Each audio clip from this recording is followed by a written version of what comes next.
Hey there, welcome to another episode of Cooking with Violet Vixen. Today we are feeding our sweet tooth with chocolate ripple mousse. Who does not like mousse? This one's really easy.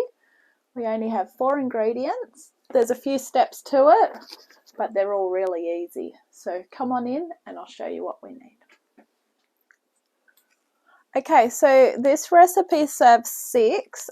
It was a great excuse for me to get out the plastic cups that I brought many years ago. I would probably say when I was about halfway through my cooking years, because I wanted something fancy that looks good. Back then I absolutely loved the colour blue, and these were the ones that I chose. So these are perfect for doing jellies and mousse and things like that. So they're pretty cool. What else have we got? We also need a small saucepan with something that can go on the top. They're also known as a double burner. So this is my little stainless steel bowl. It fits perfectly over my very small yellow saucepan, which I use quite a lot for when I melt chocolate. Keep in mind, whenever you're melting chocolate, never use wooden utensils. If there's any moisture, it can seize the chocolate, and sometimes if you're using a lot of chocolate or expensive chocolate, that can be one of the most expensive mistakes you make. Not to mention if you have to actually time-wise, because you then have to go and buy more chocolate if you don't have extra chocolate in the house, which I don't, because chocolate doesn't last long in this house. Okay, so I've gone with the 200 grams of dark chocolate, the one from Aldi. I use this one quite a bit. It's really good for cooking. 2 eggs we're going to separate. If you haven't got one of these little gadgets, I suggest you get one.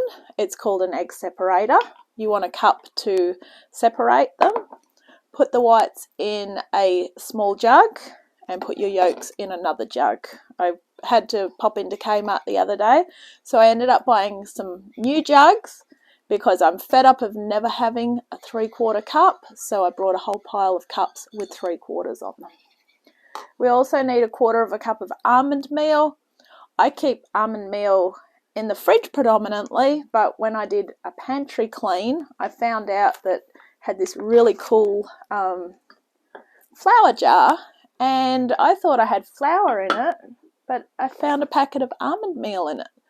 So therefore, almond meal is now going to be kept in my pantry once this one's gone and once the one in the fridge is gone. So that's really cool. Also, we need 300 mils of thickened cream. Easily fixed, just buy 300 mils. Problem solved. Alrighty, so now that you know what we're doing, or what we need, let's get doing what we've got to do. Alright, so grab yourself a chopping board and a knife and just chop up your chocolate. The easiest way to do it is to obviously just chop it into the squares that it already comes in. You can break it up with your hand if you want. Depends on how strong you're feeling today. It's not really a strong day for me, so I'm just going to use the knife and give it a chop. Alright. Chop it up quick. Alrighty. And then once you've got them into the little cubes, just put them in there. It's really awkward trying to use the chopping board sometimes. Those of you that know, I don't have a very big kitchen, and my whole point to this is you don't need to live in $1 million mansion to be able to cook at home or have an industrial kitchen. You just need to have a bit of patience, a few ingredients, a couple of saucepans, whatever, an oven that works, and yeah, you're good to go basically. Oh, chocolate, don't waste chocolate. Alright, so all of these into here. Normally I use my little silicone chopping boards. They're foldable, they're really cool. I could just tip all that straight in there. However, I've decided to go with the timber one today. Beautiful. All right, so now that we've got all our chocky in here, what we are going to do is we're going to place this over the top of the simmering water, which is not simmering yet. So come on over and I'll show you what we're doing. All right, so this is the little saucepan I was talking about earlier. Just put a very small bit in. The reason why you only put a small bit of water in is because you do not want the base to touch, otherwise you will have your chocolate seize as well. Because chocolate melting is very tricky. This is why I will very, very rarely do it in the microwave, because you have to give it very small bursts in the microwave, and I just can't be bothered doing that. So I would rather stand over the stovetop and do it this way. So with my stovetop, I need to crank it up high and then I back it off. So while that's going on, I am going to show you what else we need to do. Okay, so once that chocolate's melted, we are going to remove it from the heat and cool it for 5 minutes. So that's very important, because you don't want to be putting hot liquid, the egg yolks into the hot liquid, I'm sorry. All right, so this really cool little contraption, as I say, once you start cooking, try and make a list of things that you may use. I very rarely go into Kmart. However, the other day, Kmart actually ended up being a lifesaver. Buying presents for my nephew's birthday. And when I was in there, I always know that you can get stuff for kitchens. So I just walk down the kitchen aisle and I'm like, that'll do, that's good. Oh, that looks good for later, and so on and so on. So this is all we need to do. Perfect. Now, the white that we are left with, we're going to pop in that jug that I showed you earlier, because we're going to whip those whites up. Okay, now get the second one. I always like to crack eggs over a cup anyway. I'll give you an example. I work in a takeaway shop. That's one of my jobs of many. And the other day I had an egg that just didn't look right. So if I'm likening it to, I've got 6 eggs in a bowl and I put the last one in and I basically start to whip it and I find out that I've got to throw everything out. Now that is a lot of eggs to throw out. So this is why I do the 1 by 1 theory. Not every egg can be perfect. And then there's the other instance where you might actually get a little bit of shell in there as well, and you don't want a little bit of shell in there also. All right, so I'm just going to quickly go over and stir the chocolate. I've turned the heat down because for some reason if I turn my hot plate on low it just doesn't work. I've got to turn it up really high and then back it off. I'm not worried about it.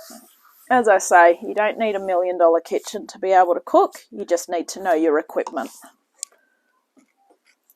Okay, so we have our 2 yolks in here. We've got our 1/4 cup of almond meal, which is going in as well. Now what we need to do is we need to get our electric mixer and we're going to beat these. And we are also going to beat this until it's got firm peaks as well. So for the cream, I do like to use my stick mixer. And I'll grab another large cup for doing that. Actually, I'll have to use a jug for the cream. Yeah. All right. So I think what I'll do is I'll use the stick mixer for the cream. And I'll use the beater for the whites, because sometimes I don't have very good success with the stick mixer and the whites, and sometimes I do. So rather than do it and it don't work, I'm just going to do it this way. However, it also means that I can't do both at the same time. So we're going to do the cream first. Once again, if you do not have a stick mixer, put it on your kitchen wish list. You probably should create a kitchen wish list if you're just starting out. These are really good. Not only are they good for whipping cream, they're also really good for if you do soups. It saves you actually having to pull everything out of your saucepan to put it in a blender, which is what I used to have to do prior to getting this awesome, amazing apparatus. Look at that. That is done. All right. So easy fix, that one. All right. So now I'm going to get the beater. I'll just get the beater out and just do the handheld, and then that way I don't need to worry about washing the big bowl. So let me just go grab that. I'll be right back. Okay, so for you that have one, most of the times you use these on the stand so that you can do other stuff. However, the thing that I found that I don't like about this mixer is that while it's great, the bowl's really big, it never touches the bottom. So I guess you'd call it first world problems. So what I am going to do is I've just unclipped it. I'm going to plug it in and just hold the mixer by hand. I'm just keeping an eye on my chocolate because I don't want my chocolate to seize up, because I really don't want to go and buy chocolate today. I don't want to go anywhere near Katoomba today because it's Sunday. Alright, so this is real easy. Just whip it. You want to whip it until it goes white and you get the stiff peaks forming. And I'm just keeping an eye on the chocolate. Unfortunately, my kitchen isn't that small that I can't stand here and stir at the same time. And you can see, maybe you can't, it is starting to go white. Think of the colour of pavlova. That's what colour your egg whites need to be. And when I say stiff peaks, that is all we need. It helps to have your eggs pretty cold. Do this. Perfect. There we go. Alright, I am going to go grab my chocolate and be right back. Alright, so our chocolate's nearly ready. So what I'm going to do is, once the chocolate's done, I'm going to put the timer on for 5 minutes, and then I'll be back. Okay, so we're pretty near to 5 minutes. So I've just had this off the top of the simmering water. As you can see, it's perfect. So what we're going to do is we're going to add our 2 egg yolks that we cracked earlier. It says to use a whisk, but you know what? If you want to save yourself on washing up, just use what you've already got, which is your spoon. Perfect. Alright. And I like to stir every element as I put it in. Okay, in goes our 1/4 cup of almond meal. My buzzer was supposed to go off just then, by the way, and it did not. So, not good. Alright, now we have a deliciously looking chocolate here.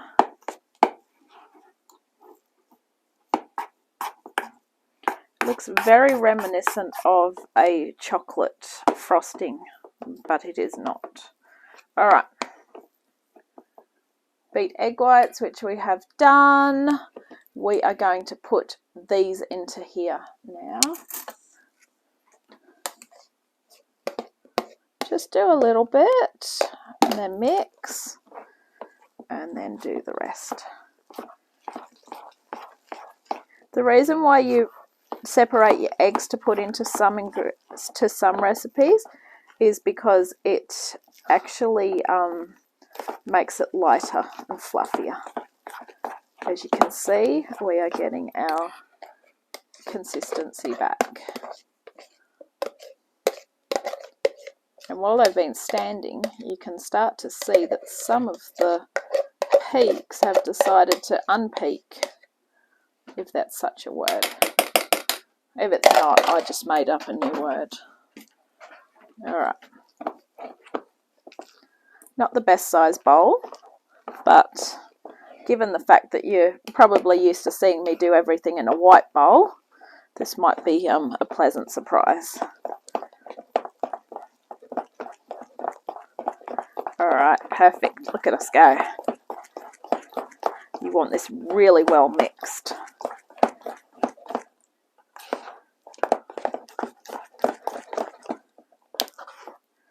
Right in there. Get everything right in. You do not want to see a bit of white.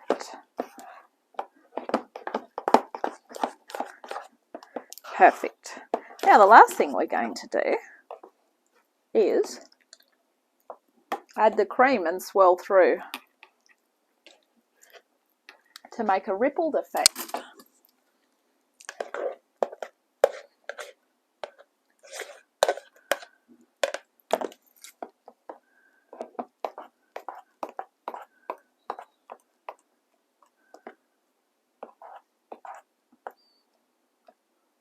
Oh, how cool does that look?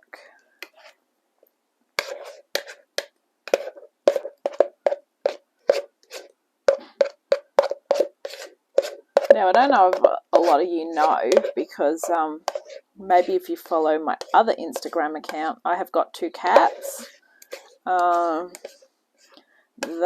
Anytime they hear cream, they love it. So, of course, I had to give them a little bit of cream earlier. Look how cool that looks. Alright, now, you don't really need to mix this in thoroughly, because the whole idea is that it's supposed to look like a chocolate ripple, and it does. Alright, there's a little bit of cream left.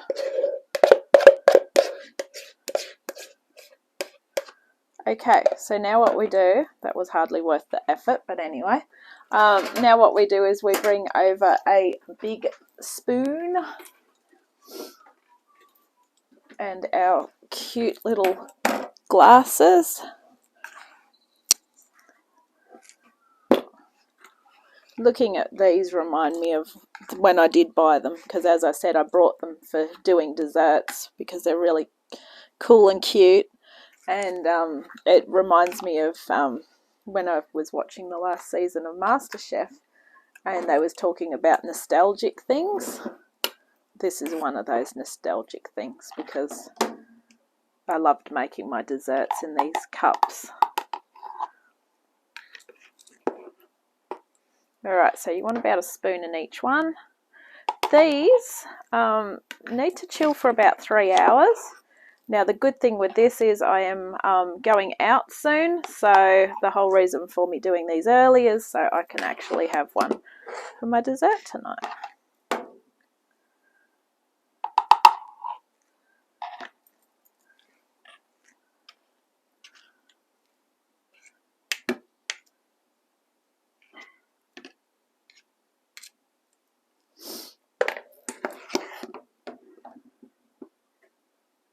If you don't want to make 6 and you want to make a bigger serving, I'd suggest you just do 4 and just put more in them, because there's not really much to a serving, as you can see.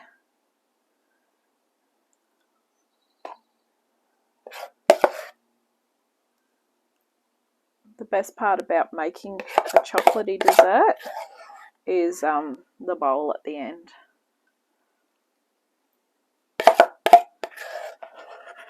Alright, well, thank you once again for joining me for Cooking with Violet Vixen. This has been chocolate ripple mousse. I hope you really enjoy it, and hit subscribe and keep following for more adventures. Catch you soon. Bye.